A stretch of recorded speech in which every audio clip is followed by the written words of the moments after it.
If you're looking to relocate to the Salt Lake City area, specifically the suburbs surrounding downtown Salt Lake City, where the majority of our clients land, you're going to want to know the right information.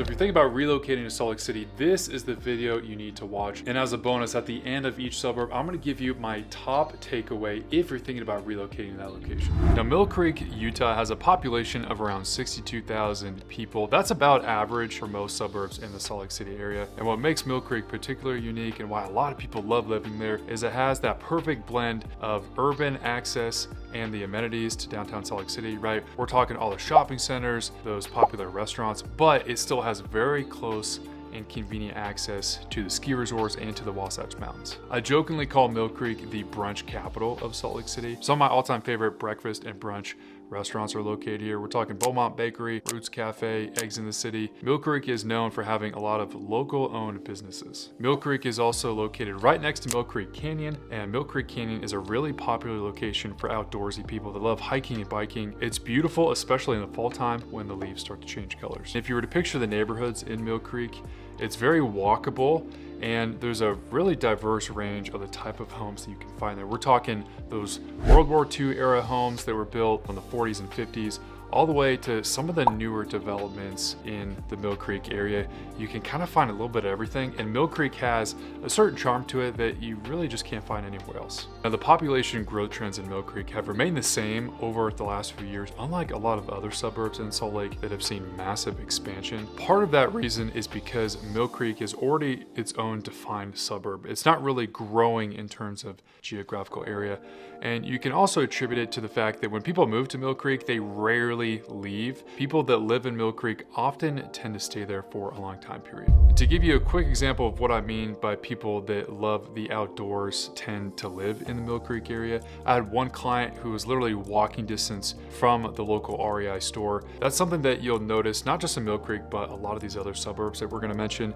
They tend to be residential neighborhoods with little pockets of commercial businesses, local restaurants, or stores like REI. The median household income in Millcreek is about $88,000 a year, and the average age is around 37, which is slightly older than what you see throughout the rest of the county. Now, if you're visiting Salt Lake and you're going to be in the Millcreek area, there's a few attractions you cannot miss that are very unique to that area. These are places like Millcreek Commons. We actually had a client event there recently where people came and they got to ice skate outdoors. They have local food trucks. It's a really great place to bring your friends and family to come hang out. Millcreek is also known for some of its local parks. You have the Tanner Park, you have the Canyon Rim Nature Park. Millcreek has a ton of local parks. You'll see a lot of people walking down the streets, walking their dogs, or going for a hike if you live in Millcreek. Another really popular neighborhood is Olympus Cove, part of Millcreek. It's named after Mount Olympus. It has beautiful views of not just the valley, because it sits a little bit higher up in the Wasatch Mountains. It also has beautiful views of Mount Olympus. Olympus Cove is sort of its own little pocket in its own little neighborhood that's isolated from the rest of Millcreek. It's one of the most popular areas in all of Salt Lake City, and an area that's highly desirable, especially for families. The Canyon Rim Academy is the last thing to take note of. It's the #1 ranked public elementary school in the entire state of Utah. Millcreek, just like a lot of surrounding suburbs, has very highly rated schools. As you move further south, you're going to get into the areas like West Jordan and particularly South Jordan. South Jordan made this list because it is growing exponentially in recent years. The population as of the 2024 census was around 87,000 residents. However, planned communities like Daybreak that currently have around 10,000 homes have plans of doubling in size. They're going to add another 10,000 homes just in that neighborhood over the next few years. South Jordan is one of those areas that continues to grow. I have family and friends that live there, and it's becoming more and more popular. The reasons why people are moving to South Jordan is places like Daybreak, that's the largest master planned community. Now, the future of amenities in Salt Lake City is predominantly going to be in the South Jordan area. You have things like the Salt Lake City Bees baseball stadium is being built there. There's tons of hiking trails. There's the Ochre Lake, which is a man-made lake where you can go kayaking on a little river walk. South Jordan has certain amenities and features that's really hard to find anywhere else. It's also important to note that if you're looking for a newer home, South Jordan has certain communities that are popping up for new construction. Again, because it's on the west side, there's a lot more opportunities for builders to develop the land out there, unlike the east side of the valley, which is pretty much built out. So if you're looking for a larger, nicer, newer home, strongly consider the South Jordan area. The population in South Jordan has actually increased over 11% since 2020 and is still averaging about a 3 to 4% increase year over year. We recently had a client who was living in a 55 plus community in Florida want to relocate to Utah, and South Jordan ended up being a perfect fit. South Jordan has some 55 plus communities, and those are so rare in Salt Lake. The one in South Jordan in particular in the Daybreak community is really popular. It has its own clubhouse. The HOA takes care of shoveling the sidewalks or mowing your front and backyard. They really have an all-inclusive feel to it. So if you're in that demographic, I would also definitely consider the South Jordan area. South Jordan is one of those places that's really concentrated with different shops and restaurants.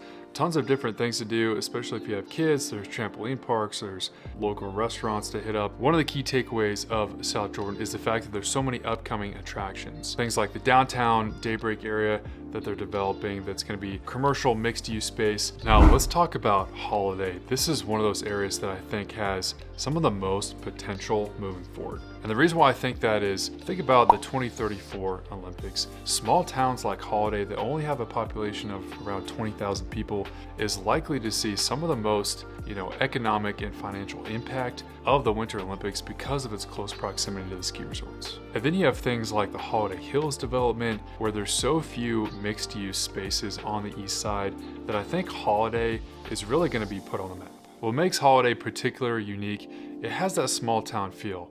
It's really not a suburb. It feels more like a town than anything else. Yes, there's a little downtown shopping center in Holladay where there's a lot of boutique shops. You can walk around and go to the Harmon's grocery store or get some coffee at a local coffee shop, but it's really not a big downtown area. In fact, I would argue that downtown Holladay feels more like a Saturday farmer's market. Holladay can be a pretty desirable place to live. It has that small town feel, but it also has certain neighborhoods that are very exclusive.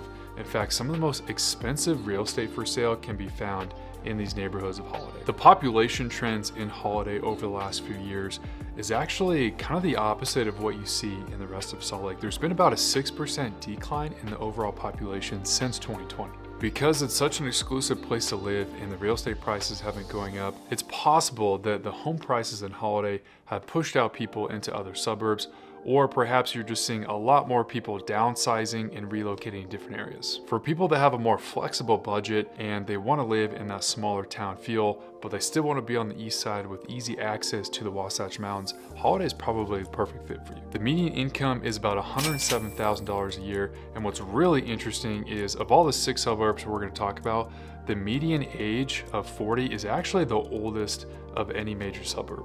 Holladay has some really cool attractions, and if you're in the area, I highly recommend places like 3 Cups is one of my favorite coffee shops. You can even check out some of the local markets. Like I said, Holladay feels like a boutique town. In fact, you have the Fox Market and the Fox Shop, which are owned by the Fox Company, and these are really small boutique shops that have really taken a foothold in the Holladay community. The major suburb in the southeast corner is Draper. Now, Draper is interesting because it kind of sits on a hill, but it still has a downtown area. Draper has a really good diversity when it comes to the different neighborhoods. So depending on if you want to live more downtown with easy access to restaurants or fast food chains, or if you want to live up in the mountains, Draper kind of offers it all. Draper has a population of about 50,000 people, and it's really known for the school district. The Canyon School District is, in fact, the #1 ranked public school district in the entire state. Now, people like living in Draper because it is perfectly and conveniently located between Salt Lake City and Salt Lake County and Utah County. So for people that work in downtown Salt Lake City, they're still a 20-30 minute drive away. Or if they work in Lehi on the Silicon Slopes, you're in close proximity to that tech center. Now, we're talking about some major companies like Adobe that have a headquarters located in Lehi, but for people that want to live maybe more up in the mountains and they still want to be in the Canyon School District, Draper is usually where people want to live. Another unique aspect of Draper is that it's very conveniently located to the Corner Canyon Trailhead. Now, the Corner Canyon Trailhead is a vast network of trails that have beautiful views of not just the entire valley in Salt Lake, but on the south side it has beautiful views of Utah Lake. Because Draper is pretty much built out and because it's such a popular suburb to live in, the population has pretty much remained the same over the last few years. What's really cool about the real estate in Draper is the fact that it can be so diverse. You have the downtown Draper area where you have all the restaurants, all the fast food chains and the shopping centers, and you can live in a brand new community such as Rasmussen Farms where you're walking distance from all those things, or you can live in, say, a planned community like Suncrest that has an HOA, has its own clubhouse with parks and swimming pools and all that stuff, and you're a little bit more separated up in the mountains. And so depending on what you're looking for, Draper has some great options out there. Some of my all-time favorite attractions in all of Salt Lake are in the Draper area. For instance, the Loveland Aquarium. It's a great place to take your family year-round, no matter what the weather is. Say you don't want to drive all the way up to the 𝐂𝐎𝐍𝐿 Zoo near Salt Lake City. You can really check out some cool attractions at the aquarium, and it's a great place, especially if you have kids. A fun fact about Draper, the Corner Canyon High School is located in this area. Now, a lot of people have heard of that high school because they win a ton of state titles in high school sports like football. I actually went to one of their games this year. They played IMG Academy, which is one of the top athletic programs in the country. They actually beat that school, and at the time, they were ranked like number 10 in the country. It was one of the coolest live sports events I've ever seen, and it was really cool to see the Draper community come together for an event like a football game. One of the fastest growing communities in Utah County is Saratoga Springs. It's got a population right now of around 57,000, although that has been increasing a lot over the last few years. In fact, since 2020, Saratoga Springs has seen a 50% increase in its population. Some of the main reasons why people like to live in Saratoga Springs is it's in close proximity to Lehi. So if you work in Lehi, but you kind of want to live in maybe a more affordable area, or you want a little bit more land or a little bit newer, nicer home, oftentimes people will live in Saratoga Springs and commute to work in Lehi. Interestingly enough, we have sold more homes in Saratoga Springs than we have any other suburb in the last 2 years. And the reason for this is you can get those larger, newer construction homes with a little bit more land and a little bit bigger house for your budget. The median income is about $117,000,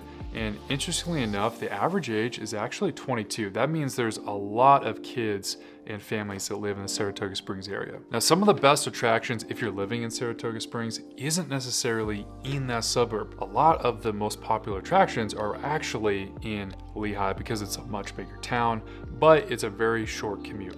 These are things like Thanksgiving Point, where they have events throughout the year. They have different festivals and concerts. You can think of Saratoga Springs very similar to Eagle Mountain, just a little bit closer to civilization, and it's not quite as isolated on the west side. If you want beautiful lake views, Saratoga Springs is a great option. Not only are the homes more affordable, but you're gonna get some awesome, beautiful views of Utah Lake. Now, the sixth suburb on this list is Provo. When people think about relocating to Utah, they almost always think about places like Salt Lake City or St. George or Park City, but they rarely think about Provo, which is interesting because Provo actually has a huge population. The current population of Provo is about 113,000, so it's definitely one of the bigger suburbs in the area. One of the unique features about living in Provo is you actually have the Provo Airport. It's a much smaller airport than Salt Lake City International, so you're looking at more regional airlines. You're not going to be able to fly from Provo to another country, but it's definitely a unique aspect of the fact that it's right there in your backyard. And of course, Provo is known for BYU University. So what's interesting about the demographic and the makeup of BYU is it tends to be a lot of college students, a lot of people renting homes out in town that are going to school there, or it's faculty or staff that work at the university. Because it's a college town, the future of Provo is heavily tied to BYU, and because that university is only becoming more and more popular and well known through things like their academics and their sports programs, Provo is going to continue being a thriving city in the future. What's really unique about some of the real estate in the area, I've never seen more non-conforming duplexes than I have in Provo.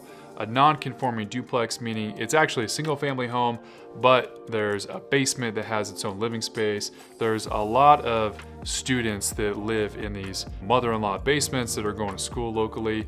And a lot of people take advantage of this from an investing standpoint because they're buying a single family home, but they're kind of renting it out like a duplex. The median income of Provo is only $58,000 and the median age is 24. That makes sense. A lot of people in their mid-20s don't make a ton of money, and it is a college town. Besides BYU University, one of the other top attractions in the area is Provo Canyon. Provo Canyon is beautiful no matter what time of the year. People go up there all the time for fishing or hiking, or if they just kind of want to get away from the city.